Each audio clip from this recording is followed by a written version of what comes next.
Assalomu alaykum akalar. Xudo xolasa bizga moshasini olib qoldik. Buni polirovkasi bor. Bunga biron plyonka bosishgan ekan.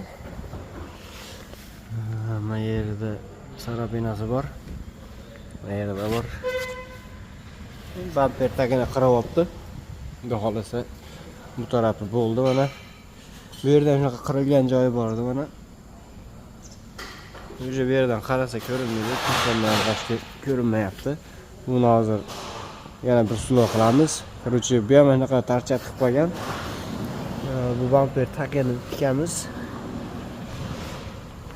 Xudo xolasa farni polirovka qildik. Izmeniyani ko'ryapsizlar.